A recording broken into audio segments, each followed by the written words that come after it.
दोस्तों, grammar series को आगे बढ़ाते हुए आज का हमारा टॉपिक है पार्ट्स ऑफ स्पीच। मैं ये चाहता हूँ कि हम थोड़ा पढ़ें, लेकिन जो है ना अच्छा पढ़ें, क्वालिटी का पढ़ें। तो इसीलिए हम जस्ट 2 पार्ट्स को आज कवर करेंगे, उनके तमाम जो है टाइप्स और काइंड्स को भी देखेंगे, ताकि ऐसा ऐसा जो है बाकी चीज़ें भी हम सही से क्लियर कर सकें। तो आप जो है ना एंड तक इस वीडियो को देखें, तो इंशाल्लाह आपके जो है ये दोनों पार्ट्स क्लियर हो जाएंगे। चलो शुरू करते हैं।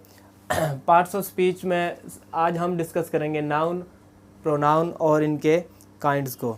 सबसे पहले थोड़ा सा आप ये जो है कॉन्सेप्ट इसका देखें कि पार्ट्स ऑफ स्पीच असल में होता क्या है।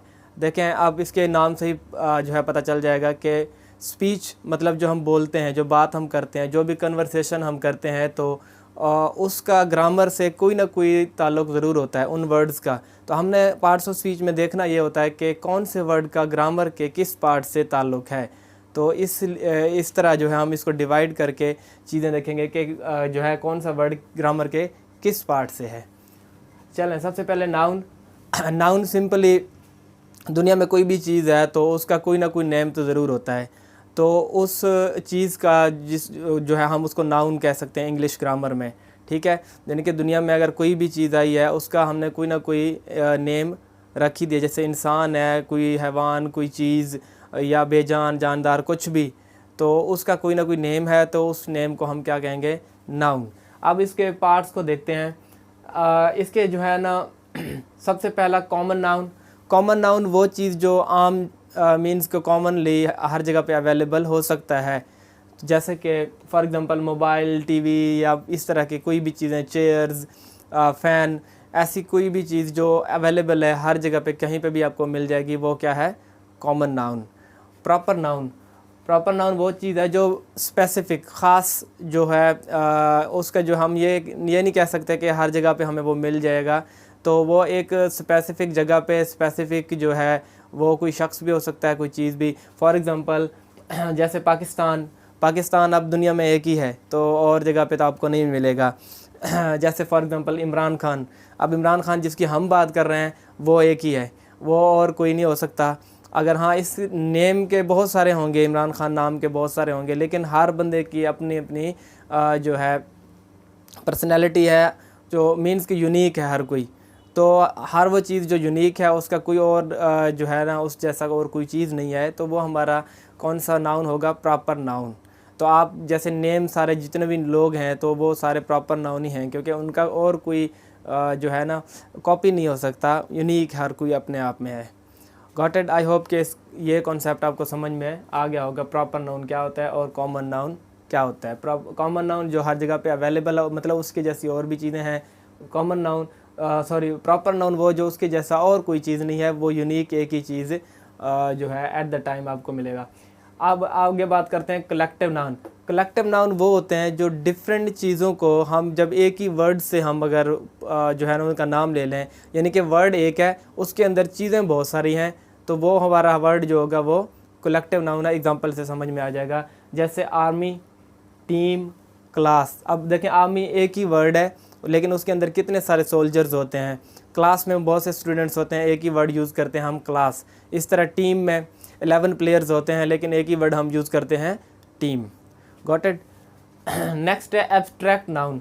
अच्छा, एब्स्ट्रैक्ट नाउन जो होता है वो ऐसी नाउन, देखें ऐसी चीज़ें भी हैं जो हमें नज़र नहीं आती, जो हम सिर्फ 5 सेंसेस से उनको कंसीव कर सकते हैं, उनको समझ सकते हैं, लेकिन नेम तो फिर भी है उनका।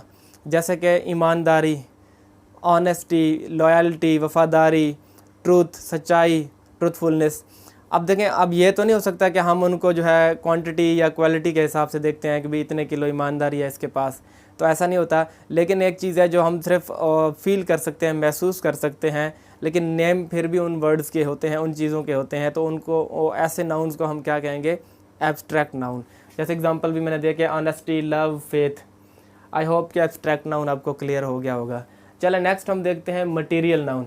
अच्छा, मटेरियल नाउन वो नाउन होते हैं जो डिफरेंट जो है चीज़ें उससे बन सकें। मीन्स एक नाउन है, एक चीज़ है, उससे आगे और चीज़ें जब बन जाएं तो वो क्या होगा? उस नाउन को हम या उस चीज़ को हम मटेरियल नाउन कहेंगे। एग्जांपल्स में आपसे समझ आएगा सही से एग्जांपल से।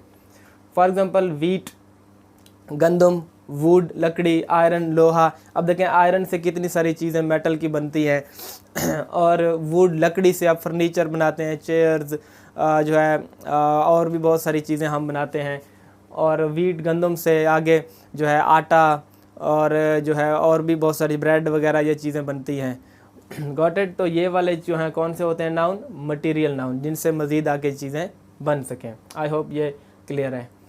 नेक्स्ट है हमारे पास कंक्रीट नाउन। अच्छा, कंक्रीट नाउन वो चीज़ है, जैसे वर्ड से ही समझ आता है, कंक्रीट मतलब फिज़िकल कोई भी चीज़ जो हमें 5 सेंसेस से हम उसको देख सकते हैं, टच कर सकते हैं, महसूस कर सकते हैं, वो हमारा कंक्रीट नाउन है। मीन्स के फॉर एग्ज़ाम्पल मेरे सामने अब देखें ये लाइट है, मैं इसको छू भी सकता हूँ, देख भी सकता हूँ, और भी चेयर पड़ी है, ये वाइट बोर्ड है, तो ये सारी क्या है, concrete noun. Got it. For example यहाँ पे मैंने दिया फ्लावर्स, शिप्स, बिल्डिंग्स, ये सारी कंक्रीट नाउन है। नेक्स्ट है हमारे पास कंपाउंड नाउन। अच्छा, कंपाउंड नाउन वो नाउन है जो 2 नाउन से बन के एक नाउन बनाए, मतलब 2 नेम हैं, 2 वर्ड्स हैं, अलग अलग 2 अलग अलग चीज़ें हैं, उनसे एक चीज़ जब बन जाए तो कंपाउंड नाउन हमको कहेंगे। फॉर एग्ज़ाम्पल सही से समझ आएगा, जैसे फेसबुक। अब देखें वर्ड फेस, चेहरा एक अलग वर्ड है, नाउन है, बुक अलग चीज़ है, किताब, फेसबुक, दोनों को इकट्ठा मिला के एक वर्ड बन गया फेसबुक, तो वो कौन सा हो गया हमारा, कंपाउंड नाउन। और स्पाइडरमैन, स्पाइडर एक अलग चीज़ है, और मैन आदमी, अब दोनों को मिला के एक बन गया Spiderman, the amazing Spiderman. Okay, तो नेक्स्ट हम देखते हैं, ये भी आई होप कि आपको क्लियर है। काउंटेबल एंड अनकाउंटेबल बहुत ही ईजी है, नेम से ही पता चल जाता है। ऐसी चीज़ें, ऐसे नाउन जिनको हम गिन सकते हैं वो काउंटेबल हैं, और जिनको हम नहीं गिन सकते वो अनकाउंटेबल। जैसे कि अब देखें, लोगों को गिन सकते हैं, चेयर्स को गिन सकते हैं, लेकिन हेयर को नहीं गिन सकते, स्टार्स को नहीं गिन सकते, जो है रेत के ज़रों को नहीं गिन सकते, सैंड्स को, वो हमारे अनकाउंटेबल। आई होप के नाउन एंड इट्स काइंड्स जो है वो क्लियर हो गए होंगे। अच्छा जी, अब बात करते हैं प्रोनाउन की। प्रोनाउन बेसिकली क्या होता है कि उसी नाउन को जब हम रिप्लेस करते हैं किसी वर्ड्स के साथ, तो वो हमारे प्रोनाउन होते हैं। वो जो है ना पर्सनल भी हो सकते हैं, या बाकी चीज़ों को रिप्लेस करने के लिए हम इट का यूज़ करते हैं। तो जैसे कि एक बच्चा क्लास में बैठा है, तो मैं एक दफ़ा उसका नाम लेता हूँ, तो उसके बाद जो है ना मैं आप कहूँगा या तुम कहूँगा, तो इंग्लिश में जैसे ही, और अगर फीमेल है तो शी, ज़्यादा हैं तो दे, या हम अगर मैं अपनी बात करूँ तो आए। तो इस तरह ये मैंने सारे लिखे हुए हैं, इसी से समझ लेते हैं, तो वो हमारे प्रोनाउन होते हैं। तो प्रोनाउन की काइंड्स जो है हमारे पास हैं कुछ, तो उनको डिस्कस करते हैं। सबसे पहला है पर्सनल प्रोनाउन। जब भी किसी शख्स को, हम किसी बंदे को, किसी पर्सन को रेफ़र करेंगे, तो हम पर्सनल प्रोनाउन से उसको रिप्लेस करेंगे, उस नाउन को। जैसे कि मैं अपनी बात करूँ तो मैं अगर खुद अपने नाम को दोबारा रिप्लेस करूँगा तो आई यूज़ करूँगा। जैसे मैं ये करता हूँ, मैं वो करता हूँ, मैं पढ़ाता हूँ, योग पढ़ता हूँ वगैरह वगैरह, तो आई। ज़्यादा लोग हैं तो वी, अगर कोई सेकंड पर्सन है तो यू, अगर ज़्यादा कोई थर्ड पर्सन ज़्यादा है, प्लूरल है तो दे, अगर सिंगुलर है थर्ड पर्सन तो ही, अगर फीमेल है तो शी। ठीक हो गया। तो ये कौन से हो गए personal pronoun, I, we, you, they, he, she. Got it, यहाँ तक क्लियर। अब आगे बढ़ते हैं पोजेसिव। अच्छा, पोजेसिव प्रोनाउन उसी पर्सनल प्रोनाउन को, या अब इसमें पर्सनल नहीं बाकी भी हो सकते हैं, उनको जब उनकी ऑनरशिप बताने के लिए ऑनरशिप बताने के लिए, या फिर उसकी कोई मलकियत बताने के लिए, तो कौन से वर्ड हम यूज़ करेंगे, पोजेसिव। जैसे कि माय, ही का हिज, शी का हर, वी का आर, आवर, और दे का देर, यू का योर। जैसे कि अगर मैं कहता हूँ कि दिस इज़ माई पेन, ठीक हो गया, दैट्स योर बुक। इस हिसाब से जो यानी कि उसकी मलकियत बता रहे हैं, तो हम पोजेसिव प्रोनाउन यूज़ करेंगे। तो ये वाले कौन से हैं प्रोनाउन, पोजेसिव। अगर किसी भी एग्ज़ाम में पूछा जाए हर जो है वो कौन सा प्रोनाउन है, तो पोजेसिव है।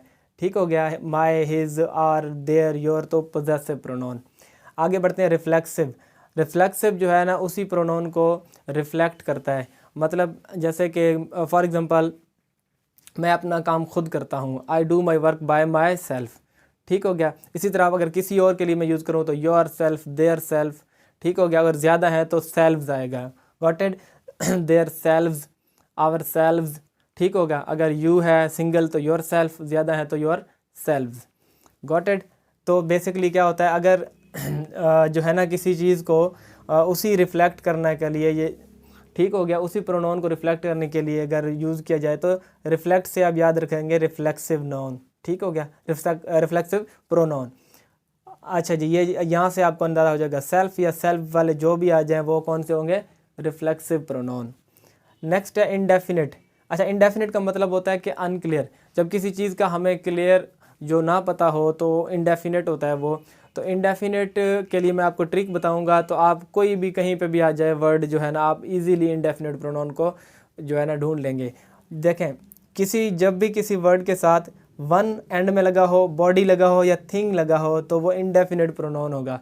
For example someone, somebody, something, no one, nobody, nothing, ठीक है, anyone, anybody, anything, got it. तो ये वाले वर्ड जो भी यूज़ होंगे तो वो आपके कौन से होंगे, इंडेफिनिट प्रोनाउन होंगे। नेक्स्ट है हमारे पास रिलेटिव प्रोनाउन। अच्छा, रिलेटिव से अब वर्ड से लगता है ना रिश्तेदार, तो ये प्रोनाउन के रिश्तेदार ही होते हैं जो सेंटेंस के अंदर ही उसी प्रोनाउन के बारे में बता रहे होते हैं कि ये उसका काम है या उसी ने किया है, ठीक हो गया। तो रिलेटिव का जो है काम भी दूसरों पे नज़र रखना होता है। बहरहाल आगे बढ़ते हैं। तो रिलेटिव प्रोनाउन वाले कौन से हैं, हु, हुज, विच, दैट या होम, ठीक हो गया। फॉर एग्ज़ाम्पल मैं देता हूँ एग्ज़ाम्पल के एक लड़का था, मैं मार्केट गया तो उसने जो है वो चीज़ें सही से मुझे पैक करके दे दी। तो जब भी वो कहीं मिलता है तो मैं अपने किसी को भी कहता हूँ कि यही वो लड़का है जिसने मार्केट में जो है ना अच्छा जो हेल्प की मेरी, या फिर पैकिंग वगैरह अच्छी करके दी। This is the boy who manage the things nicely, ठीक है। जो कौन सा वर्ड यूज़ किया मैंने, हु। तो इस हिसाब से दूसरे भी यूज़ हो सकते हैं वर्ड, जो है हुज़ यूज़ हो सकता है, हु यानी कि जो, हुज़ जिसकी, ठीक है। दैट जो कि कुछ चीज़ों के लिए, यानी कि हु और हुज़ हम किसके लिए यूज़ करते हैं, स्पेशली पर्सन्स के लिए। विच किस लिए यूज़ करते हैं, किसी चीज़ के लिए, लेकिन ऑनरशिप बताने के लिए कि this is a car which belongs to my uncle, ठीक है। ओके, उसके बाद दैट ये चीज़ों के लिए कि this is the phone that I like most, ठीक हो गया। होम, होम और हु में तकरीबन इतना फ़र्क नहीं है, फॉर्मल ज़्यादा यूज़ करने के लिए होम यूज़ कर सकते हैं, नहीं तो हु यूज़ करना है, ज़्यादातर यही करते हैं लोग, हु। आई होप कि रिलेटिव प्रोनाउन आपको समझ में आ गया होगा कि ये ज़्यादातर सेंटेंस के अंदर ही होता है, बीच में ही होता है, तो उस चीज़ के बारे में बताते हैं कि उसी ने ही ये किया है, वही वो चीज़ है, यही वो चीज़ है, ठीक है, ये उसकी है, वगैरह वगैरह। मैंने एग्जांपल दिए हैं, आप समझ गए होंगे। आगे है डेमोन्स्ट्रेटिव प्रोनाउन। अच्छा, डेमोन्स्ट्रेटिव प्रोनाउन जो होता है वो किसी चीज़ की तरफ इशारा करने के लिए, ठीक है। जैसे कि ये this, that, these, those, simple 4 he words हैं। दिस का प्लूरल जो है ना दीज, दैट का दोज, ठीक हो गया। कि जब भी हम किसी सेंटेंस में प्रोनाउन जो है किसी चीज़ की तरफ इशारा करता है तो वो उसका जो है डेमोन्स्ट्रेटिव प्रोनाउन हमारा होगा, ठीक हो गया। ही लाइक्स दैट कार, यानी कि उसे वो गाड़ी पसंद है, तो यहाँ पे जो है ये that as a demonstrative pronoun use हुआ है, गॉट इट।